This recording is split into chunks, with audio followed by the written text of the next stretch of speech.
주변국의 군사력을 키운다. 그러다 보면은 K방산에 들어갈 여지가 오히려 생긴다. 칠레 쪽에도 그렇고 전통적으로 미국제 무기를 선호하거나 판매하는 나라들에 우리가 이제 같이 스며들할 수 있다. 한국형 유수대 전투기 개발을 위해서 엔진은 우리 거를 만들겠다. 나중에 이제 블록 3를 이제 업그레이드 될 수 있기 때문에 잠재적으로 이제 그 수출 대상국 중에 가장 뭐 넘버 원이 될 수 있어요.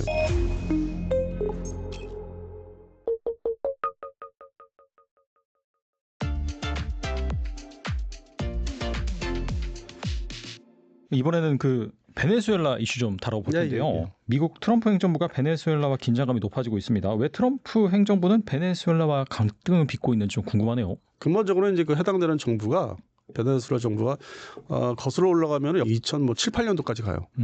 그때 당시에 이제 우고 차베스라는 상당히 좌파 그 이념의 대통령이 이제 들어섰는데 그때 상당히 이제 뭐 반미 성격의 여러 가지 뭐 제도라든지 군사력도 뭐 러시아제 전투기를 막 사온다든지 완전히 돌변했죠. 근데 사실은 베네수엘라가 그 전에는 친미 국가였고 어떤 그 미국 입장에서는 이제 남미 국가 중에서는 좀 브라질보다는 오히려 베네수엘라를 믿는 입장이었거든. 그 무기 체계를 보면은 미국제 F-16도 80년대 유일하게 줬던 나라가 베네수엘라거든요. F-16 전투기. 옛날 지금은 이제 구형인데 그 버전이 그 정도로 베네수엘라를 이제 믿고 친미 국가다. 마치 옛날에 이거 이란 그 대하듯이. 그러다가 이제 그게 이제 2007년 8년 그러니까 미국의 정권은 이제 정부가 오바마 때 완전히 이게 바뀌면서 성격이 바뀌면서 반미 국가로 바뀌고 그리고 이제 자기들이 차기 전투기로 뭐 러시아제 S-27을 산다든지 그리고 해군력도 뭐 좀 이렇게 좀 적대적으로 그 카리브해에서 뭐 이렇게 활동을 한다든지 그 더 나아가서 이제 러시아제 전략 폭격기 블랙잭 TU-160을 쿠바를 경유해서 글로 또 와서 미국을 겁을 주는. 그래서 그 당시에 이게 이 TU-160이 뭐 하여튼 2007년 이래로 왔다 갔다 하니까 지금은 안 그런데 왔다 갔다 하니까 뭐 콜롬비아 공군이 뭐 스크램블 발진해서 나가서 뭐 이스라엘제 크피르 전투기 사용한 나가서 이제 이렇게 같이 에스코트해서 이렇게 뭐 위험한 행동 못하게 이렇게 에스코트해서 쫓아낸다든지 이제 그런 역할을 콜롬비아가 맡았었죠. 그래서 근본적으로 이게 반미 정부이기 때문에 뭐 남미에는 뭐 흔하게 반미 정부가 많았는데 이 반미 정부가 이제 군사적인 측면에서 이제 이렇게 뭔가 미국을 이제 불안하게 만드니까 남쪽에서 나머지 반미 국가들은 그 전에 뭐 있었어요. 여러 가지 뭐 니카라과 포함해서. 근데 그렇게 무기 체계가 뭐 좀 고성능을 이제 장비를 하는 게 아니었고 지상군 중심의 무기 체계를 이제 가지고 있었으니까 굳이 뭐 미국이 어쩔 수 없다. 저게 이제 뭐 자기가 이제 미국이 민주주의 국가니까 함부로 쳐들어갈 수 없다. 이제 뭐 여러 가지 세계적인 뭐 그게 있잖아요. 반발이 있으니까. 그래서 중남미 관리를 이제 어느 일정 부분 소강 상태로 내버려뒀는데 니카라과보다는 이제 골칫거리가 뭐 쿠바나 니카라과보다는 오히려 베네수엘라가. 왜냐하면 반미 대통령이 연속적으로 그러니까 뭐 차베스 이후에 지금 이제 마두로 다 반미 정부고 그리고 이제 뭐 소위 이제 우리 언론에서 평가하는 대로 뭐 이 선거를 이제 불법으로 막 해서 정권을 유지한다든지 그래서 그런 면이 있었고 이제 정치적 면에 정치 외교 국제적 면에 두 번째는 이제 마약 조직이 그거를 철저하게 단속을 하면 되는데 자체적으로도 근데 내버려둬서 결국 거기서 이제 조직들이 미국에 다 들어오는 마약이 물론 이제 콜롬비아 그동안에 콜롬비아가 문제였는데 거기에 이제 베네수엘라가 이제 가세를 했기 때문에 이거를 계속 내버려둬야 되냐 미국 입장에서도 옛날에 오바마 정권 중심으로 계속 연임을 했지만은 일단은 검토를 했었어요. 저거를 이제 한번 들어가 봐라. 근데 오바마 정권 성격이 또 그렇게 뭐 쳐들어가는 스타일이 또 아니다 보니까 이제 그거를 이제 말렸겠죠. 대통령 입장에서는. 그러다 지금은 이제 또 이제 트럼프가 과거에 이제 그 레이건 정부의 어떤 레이건 스타일에 또 그게 일부 있어요. 자기가 살면서 영향을 받은 게 있기 때문에.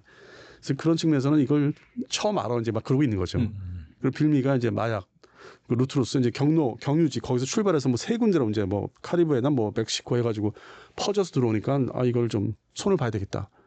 근데 뭐 현실적으로 근데 들어가면은 또 이 남미 국가이기 때문에 전체적으로 중남미 국가들이 반발해서 이제 이탈하는 경우가 생기기 때문에 함부로 이제 뭐 들어갈 수도 없고 그다음에 군사력이 이제 지금 뭐 대만 그쪽에 뭐 집중을 해야 되고 그다음에 뭐 여러 가지 보유한 무기 탄약들은 지금 우크라이나에 집중 뭐 배분을 해야 되고 뭐 좋든 싫든 간에 뭐 반발도 있었지만은 중간에 뭐 예산 자른다든지 그래서 뭐 그런 대비를 계속 해야 되고 또 한반도 관리도 해야 되고 그래서 거기에 핵심은 또 거기에 자기들의 어떤 국가 이익이 달렸기 때문에 이 베네수엘라는 일단 뭐 두 번째 세 번째로 이제 밀리는 거거든요 순위가.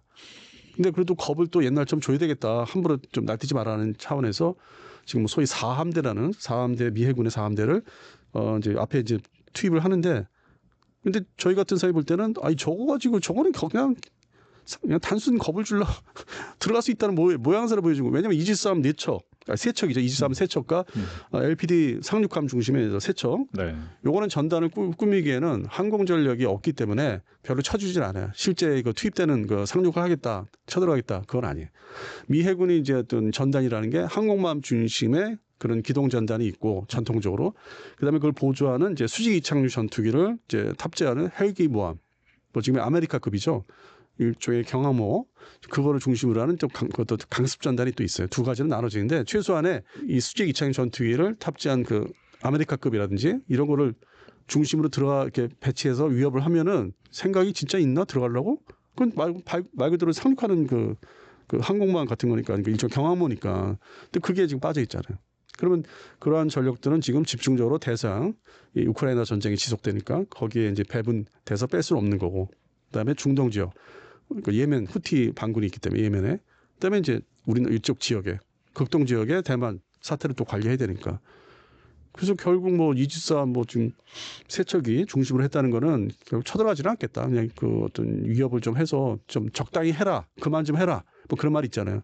내부 좀 단속도 하고 뭐 이렇게 치안도 유지도 너무 안 하니까 그런 면에 신경 써라. 우리가 이렇게 뭐 그런 측면에서 이제 뭔가 보여주는 거죠. 봉쇄를 하겠다는 식으로. 그래서 실제로 들어갈 수 있는 건 아니에요. 그거 들어갈 것 같으면은 벌써 이 2008년도 오바마 정권 연임할 때 그때 했겠죠. 그때 좀 그 더 지금보다 더 높았으니까 그 수위가. 그래서 지금은 그렇게 뭐 할 것 같지는 않아요. 병력 동원이 쉽지가 않기 때문에. 그리고 그걸로 인해서 뭐 해가지고 얻는 이익은 그렇게 크지 않고 그 지역이 특히 그러다 보면 이제 미국 입장에서는 중미 군사력보다는 남미 쪽의 군사력을 대신 대리인식으로 키워야 되는데 다 이게 지금 애매한 나라들이고 콜롬비아는 또 여전히 또 마약 그거하고 또 뭐 그런 그 얽혀서 싸우는 것도 있고 그 마약 대테러 전쟁 비슷하게 결국은 이제 대국은 이제 브라질인데 그 브라질이 뭔가 좀 견제를 하고 압박을 가야 되는데 뭐 땅이 같이 붙어 있으면은 그래서 이제 미국은 그렇게까지 신경 못 썼는데 영국은 대신 그 포클란드 제도 때문에 아르헨티나를 이제 간접적으로 견제하려고 칠레, 브라질에 이제 자기들이 사용하던 무기를 그래도 못 쓸 무기가 아니라 좀 효용성 있는 무기들 네. 그걸 바로 넘겨줬어요. 뭐 조경모 통제기를 뭐 칠레군한테 넘겨준다든지 자기들 바로 퇴역시켜서 더 쓸 수 있는데 그리고 이제 브라질에는 그 헬기 모함 더 쓸 수 있는데 바로 넘겨준다든지 그렇게 해서 오히려 영국은 이제 그거를 이제 아르헨티나를 이렇게 견제해주기에 대신 견제해달라는 식으로 줬는데 지금은 이제 미국이 또 바라는 걸 이제 아르헨티나는 좀 풀어주고 해금하고 중고 전투기 F-16 전투기도 지금 이제 승인을 했거든요. 뭐 좀 다운그레이드해서. 자, 지금 아르헨티나가 문제가 아니라 대신 이제 이쪽으로 돌리자. 위로 베네수엘라, 뭐 가이아나 이쪽에. 그래서 이제 그런 거는 좀 그런 방법으로 군사력의 어떤 협력, 남미 국가의 뭐 대국인 뭐 브라질하고 협력 그런 면에서 좀 발전이 있지 않을까. 뭐 혼자 나서서 한다기보다는 자기도 어떤 연합세력이 필요하고 또 남미 국가에서 그런 측면을 좀 바라보고 있어요. 당장 뭐 들어갈 것 같지는 않아요. 그런 수준의 빌드업을 해야 돼요. 예를 들어서 뭐 스웨덴에 지금 슈퍼 그리펜 그 EF형이죠. 기존의 옛날 구형이 아니라 그거를 이제 면허 생산을 이제 한참 하고 있기 때문에 그런 전투기 전력도 좀 더 완성이 돼야 되고 브라질 공군이 네. 그다음에 이제 해군의 뭐 신형 잠수함은 들어와야 되고 그다음에 육군의 브라질 육군의 전차도 현대화를 한다니까 신형 전차도 들어와야 되고 그래서 그게 어느 정도 완성이 되는데 이제 미국은 이제 보조 이제 좀 이렇게 관련된 무기들 뭐 엔진이라든지 승인을 이제 해주면서 빌드업 시키고 이제 성장시켜주면서 그걸 이제 저기 하는 거죠. 주입을 하는 거죠. 야, 너네 붙어 있는 이 땅이 지금 중간에 가야나 뭐 이렇게 있는데 이게 지금 계속 사고 동안이 아니냐. 직접 남미 국가의 대국으로서 직접 견제를 좀 해봐야 되는 거 아니냐. 이게 계속 이제 들어가겠죠. 지금 뭐 가스라이팅인가 그런 비슷하게. 그래서 그런 측면에서는 이게 남미 국가한테 맡기려고 하는 것도 있어요. 대국인 브라질한테. 다음 정권이 또 어떻게 이제 성격이 이제 바뀌기 때문에 그게 뭐 그쪽도 뭐 진보 성향의 뭐 정부라든지 아니면 기존의 보수 정부가 또 이렇게 왔다 갔다 하니까. 그래서 그건 이제 좀 우리가 주시를 해야 돼요. 당장 뭐 이렇게 일어날 일은 아닌 것 같고. 그래서 그네에다가 이제 뭐 마약 그 항공기나 뭐 그런 선박들 단속을 한다는 이제 취지 아래 이지스함이 가 있는데. 근데 뭐 그게 이지스함이 또 담당할 그 대상도 아니고 감시 추정은 돼도 뭐 급하게 뭐 추정 안 되면 되레 아주 뭐 특수정 그 함정들이 있거든. 조그만 것들 그 중동의 무슨 바레인 쪽에서 사용했던 그런 배들을 또 오히려 사함대에 배치를 해야 되겠죠. 근데 실제로 거기까지는 지금 아주 골고루 배치하는 것 같지는 않고. 그래서 저도 그냥 관망을 하고 있어요. 한 뭐 15년 전에 이제 그런 게 있었기 때문에 충돌 가능성이 있기 때문에 지금은 이제 지켜보는 거고. 근데 하여튼 앞으로는 저게 문제가 될 수 있겠다. 그래서 뭐 이 얘기의 결론은 미국이 이제 이 중남미 국가의 우방 좀 군사력 있는 나라를 좀 더 키우지 않겠나. 좀 그렇게 좀 보고 있어요. 같이 혼자는 못해요. 같이 해야 돼. 베네수엘라가 또 중국이랑 아무래도 좀 관계가 있어가지고 중국을 또 견제하는 의도가 있다라고 또 얘기하는 거 어떻게 보세요? 그거는 이제 뭐 좀 많이 나간 얘기고 바로 앞에 있는 그 국가이기 때문에 그 중간에 이제 카리브해나 이게 좀 오히려 이제 옆에 브라질을 해서 이제 거꾸로 압박을 가할 수 있기 때문에 베네수엘라도 이제 군사력 측면 생각을 하죠. 그렇다고 뭐 중국제 뭐 전투기를 살 수 있다? 산다? 그런 이제 본격적인 군비 경쟁이 이루어지기 때문에 브라질 군이 공군이 결국에는 이제 거기도 뭐 이쪽에서 스텔스 전투기 만약에 들어왔다. 아니면 J-10 그럼 또 이제 미국이 나서서 무기. 근데 군비 경쟁이 되기 때문에 자제를 뭐 하지 않을까. 그게 다 이제 서로 에스컬레이션 작용이 서로 시소 게임을 하기 때문에 지금은 그 상태는 아닌 것 같아요. 그러니까 중국의 어떤 배후에 있다는 거는 그런 군사력의 무기 제공이라든지 이런 게 이제 직접적인 거고 뭐 경제 규로는 어쩔 수 없잖아요. 그것까지 뭐 차단을 할 수 있는 명분이 있는 건 아니기 때문에 지금의 상황이. 그래서 그거는 제가 볼 때는 기사를 이제 작성해서 좀 뭐 쓸거리가 없으면 갖다 붙이는 내용 좀 노골적으로 얘기해서 저도 그런 거 해봤으니까 저도 그게 어떻게 하는지 아니까 그래서 그런 말씀을 드린 거고 오히려 전문적으로 얘기하면 이제 군사 무기의 어떤 그 지금 포진된 게 이게 어떤 역할을 할 것인가. 그래서 다시 말씀드리면 오히려 대리인 성격으로 브라질을 좀 더 협력을 더 끈끈하게 해서 대신 국경선에서 좀 견제할 수 있는 훈련을 같이 연합 훈련을 한다든지 그게 더 효과적이죠. 이제 그게 결국 뭐 중국과 더 이렇게 밀착이 되면 또 그런 연합 태세가 나타나니까 얼마든지 브라질을 이제 이용해서 물론 이제 경제적으로 브라질하고 또 뭐 중국하고 뭐 브릭스니 하는데 그건 이제 미국이 이제 마음 먹게 달린 거고 브라질을 또 자기 쪽으로 이제 품에 안기까지는 자기가 그쪽 권역이기 때문에 지역이기 때문에 미국이 이제 정책 외교 정책을 어떻게 수정하기 나름이기 때문에 결코 이게 뭐 중국을 이제 뭐 해서 베네수엘라를 이용한다는 게 결코 좋은 건 아니에요.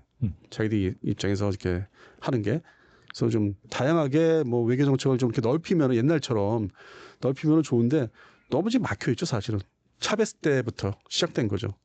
그래서 미국에서 계속 우려를 하고 있는데 이거를 과거에 뭐 이라크 들어가듯이 그렇게 할 수 있는 건 아닌 걸로 보고 있고. 좀 같은 주변국의 군사력을 키운다. 그러다 보면은 K방산에 들어갈 여지가 오히려 생긴다. 미국제 무기를 직접 뭐 전투기 중심이나 전차, 뭐 자주포를 직접 넣기 어렵고 그러니까 왜냐면 서로 상대적이니까 그러면은 또 미국 입장에서 무기 수출도 대리국가 내세우는 게 이번에 폴라드 같이 그리고 자기 미국제도 들어갔잖아요. 뭐 야 빨리 배치해야 된다는 문제 한국제가 들어갔고 야 그리고 들어가서 우리 미국제 M1 전차 이런 것들 뭐 예를 들어서 정비를 해서 뭐 다 갈고 닦아서 업그레이드해서 그 사이에 들어갈 때 우리 거 그다음 게 줄게 순서를 이제 정하는 거거든. 그래서 그런 측면에서 콜롬비아군은 이제 더 키울 수도 있고 K방산이 오히려 우리한테는 이제 기회가 되지 않을까. 더 나가서 이제 칠레 쪽에도 그렇고 그래서 전통적으로 미국제 무기를 선호하거나 좀 소위 이렇게 보급을 판매하는 나라들에 우리가 이제 같이 스며들어갈 수 있다. 저는 그렇게 보고 있어요 오히려. 오히려 K방산에 좀 길게 본 기회다 이렇게 정리해 볼 수 있겠네요. 기회죠. 예. 네네. 최근 UAE 국방차관이 KF-21 시제기에 탑승해서 이영수 공구 참모총장과 함께 우정 비행을 실시를 했습니다. 네. 아무래도 이 개발 단계에 있는 시제기에 외국 고위 인사가 직접 탑승한 것이 매우 이례적이다라는 평가가 나오는데 이번 그 시험 비행 어떻게 보셨는지 이게 수출에 긍정적인 영향을 미칠 수 있을까요? 이게 이제 일단 기존과 시간 그 차를 이제 말씀드리는 건데 관심이 상당히 많죠. 그리고 전통적으로 이제 UAE다 이제 우리 특전사 뭐 이렇게 부대들이 파견돼서 같이 훈련도 하고 상당히 이제 끈끈하죠. 여러 가지로 우리가 상당히 협조적이니까. 그래서 그런 측면에서 이제 잘 다져왔고 그리고 K방산 무기가 이제는 다 제대로 된 게 나와 있고 뭐 10년 전, 뭐 15년 전보다 다르니까. 그리고 무엇보다도 이제 아랍에미리트 공군이 향후에 그 F-16 보유하고 있는 F-16 전투기를 이제 대체를 해야 되는데 이게 KF-21로 보니까 그 성격에 맞게 개발을 한 거예요. 한국에서도 대한민국 공군이 KF-16 그것도 개량된 거, 뭐 U 버전이죠. 이거를 이제 2032년까지 뭐 일단 뭐 블록 2로 해서 대체를 하는 거죠. 120대를. 그래서 그걸 이제 면밀히 지켜봤고 그리고 이제 아랍에미리트 공군이 2004년도 이래로 도입을 했던 가장 먼저 그 이 F-16 시리즈 중에서 가장 현대화됐던 블록 60을 도입을 했던 그 역사가 있지 않습니까? 그게 바로 한 20여 년 전 되는데 그게 이제는 노화돼서 구식화되고 시스템이 옛날 거기 때문에 그 A사레이드도 옛날 거고.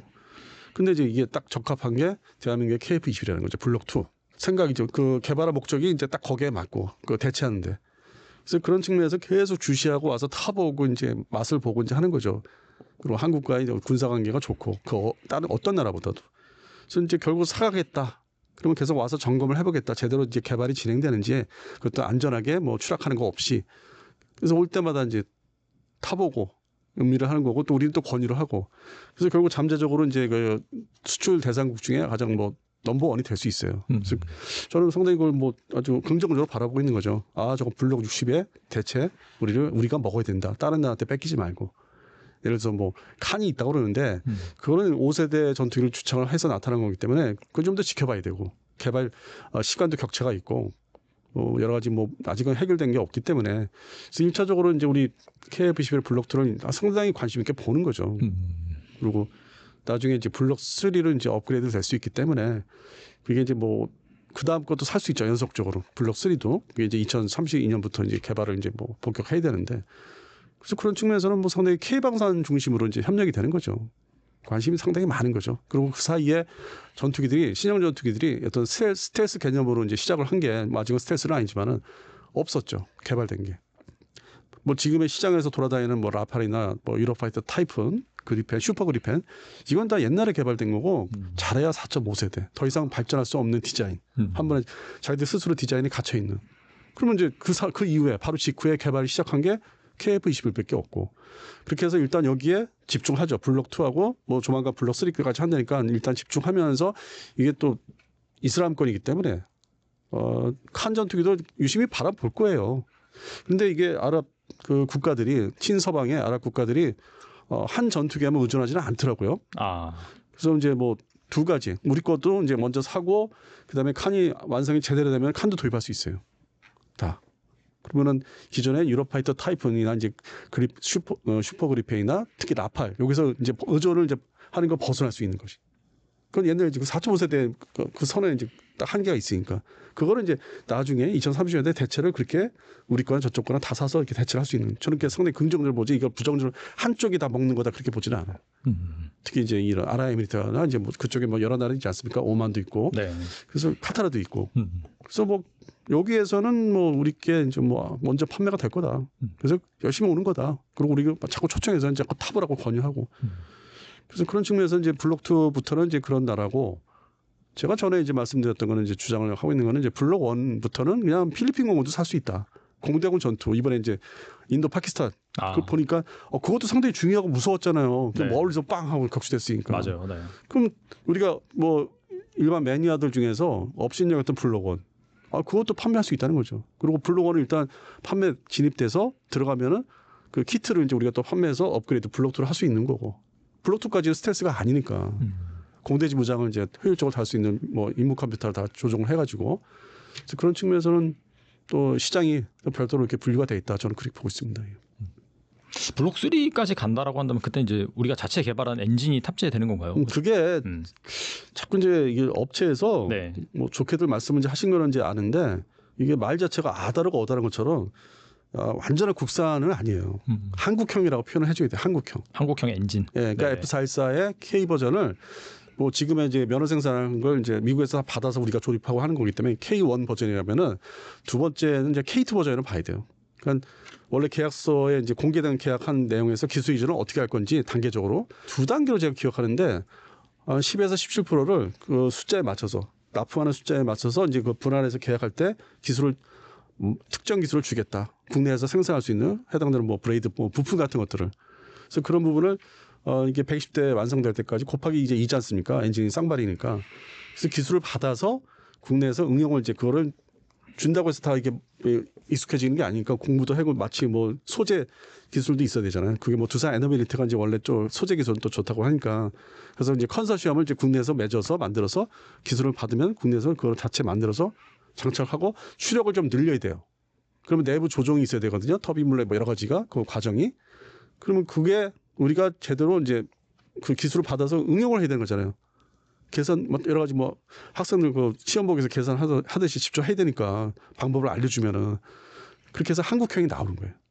그게 아주 순수한 100% 국산이 아니라 한 단계 발전하는 거죠. 그거를 추력을 높여야 되니까. 그래서 그 부분에서 우리가 이제 지금 준비하고 있고 또 그것도 이제 국가 예산이 들어가야 되기 때문에 R&D 예산이 들어가기 때문에 주세요. 이제 제대로 해보겠습니다. 단계적으로. 그래서 중간에 이거를 해봐야만 6세 전투기 엔진을 아주 순수하게 개발할 수 있습니다. 중간 단계 거쳐야 되는 게 KF-21 전에 T-50, FA-50이 있어서 KF-11이 나오듯이 또 훨씬 전에는 KF-10 전투기를 해봤기 때문에 단계적인 게 있기 때문에 이게 KF-21이 나온 것처럼 엔진도 단계적으로 순수 면허 생산이 있으면은 한국형 엔진을 우리가 같이 공동으로 해봐야 되는 미국의 어떤 가르쳐주는 기술을 우리가 받아서 해봐야 되는 거. 국내 업체, 협력 업체들을 동원을 또 해서 그리고 그 단계 끝나면 이제 6세대 가서는 우리가 혼자 해보겠습니다 이렇게 되는 거죠. 그래서 그 부분을 뭐 완전히 국산 뭐 전투기 엔진 왜냐하면 이게 KF-11에 그 엔진 그 안에 그 들어가는 게 규격이 있잖아요. 네. 그걸 바꿀 수 없고 기존의 그 전투기를 이제 가기 위해서는 블록 3 가기 위해서는 그 규격은 지켜야 되거든. 거기서 추력을 높이는 거기 때문에. 그래서 그런 부분에서는 기존의 엔진을 이제 제공하는 회사하고 협력해서 그렇게 만들 수밖에 없다. 블록 3까지는 같은 동체 그 디자인이기 때문에 물론 도료를 칠하고 해서 스트레스화 시킨다는 게 있는데 뭐 좀 레이더 그 저감 시키는 게 RCS를 그거는 이제 뭐 또 추가 개발해야 되지만 그러면 최근에 뭐 롤스로이스가 얘기한 거는 저도 처음에는 오해를 했었는데 잘못 알고 있었는데 결국 6세대 전투기로 가려면은 또 뭐 유럽의 기술도 필요한 게 이제 좀 새롭게 방식이 다른 걸로 또 기술도 받을 필요가 있다. 그게 이제 뭐 전문적으로 해서 뭐 핫 섹션은 뭐 유럽에서 핫 섹션 그다음에 콜드 섹션은 뭐 미국에서 이렇게 해야 된다고 그러더라고요. 그게 이제 하나 에어로스페이스에서 이제 말씀도 하신 거예요. 그 한쪽 지역의 기술에 의존하는 게 아니라 응용 기술을 양쪽을 다 받아야 된다. 그래서 다 센터를 만들어서 가서 좀 배워야 된다를 이제 공식적으로 이제 어떤 장소에서 발표를 했어요. 하나 에어로스페이스 측에서. 거의 이제 임원께서. 그래서 그런 측면에서는 지금 국산 엔진을 이제 만들어내기 위해서 하는 거죠. 그 단계는. 그전에는 이게 일종의 혼합, 공동 뭐 그런 개발. 그게 한국형이죠. 그래서 그런 사례가 옛날에는 이제 스웨덴 공군의 전통적인 전투기들이 이제 그런 단계가 있었어요. 처음에는 드라켄 전투기 같은 경우는 이제 뭐 영국 엔진, 롤스로이스 엔진을 가서 자국화 시켰다는 지 그래서 자국에 뭐 RM 시리즈 번호가 이제 R 대문자 RM 시리즈로 시작 몇 번 해서 그 다음 단계 이제 비겐 전투기에서는 이제 미국제 여객기 엔진을 이제 군용 전투기 엔진으로 개조해서 또 그렇게 해봤던 자국화 시켰던 그리고 현재 그리펜 전투기 그다음에 슈퍼 그리펜 이것도 미국제 제너럴 일렉트릭 엔진을 결국 기술을 좀 습득해서 자기 내에서 좀 일정 부분 다 커버할 수 있는 그래서 그런 사례가 있었고 그걸 이제 보니까 또 인도가 이제 그게 그렇게 해봐야 되겠다. 테자스 전투기에 적용을 해야 되겠다 해서 바이든 정부 말기 때 양국 간의 이제 정상들이 이제 그런 그 세부 사항에서 이제 논의가 있었죠. 그래서 난 그걸 뉴스를 접하면서 아니 우리보다 먼저 인도를 해주네. 좀 뭐 아쉬운 게 있었죠. 그 순서상으로. 그리고 이제 우리는 이제서야 이제 그게 한국형 엔진 F414 기반으로. 국가 예산이 그래서 지금 올해 내년이 중요하긴 해요. 예산을 배정을. 근데 뭐 최근에 뭐 새로운 정부에서 R&D 예산을 배정을 많이 하겠다니까 뭐 잘 될 것 같습니다. 그래서 그건 상당히 긍정적이고 궁극적으로는 6세대 전투기 이제 그걸 한국형 6세대 전투기 개발을 위해서 엔진은 우리 거를 만들겠다. 이제 그건 이미 다 선포를 한 거예요. 이제 그 부분이 이제 순수하게 우리 거를 이제 만들어내는 거죠. 중간 단계를 또 거쳐야 되고.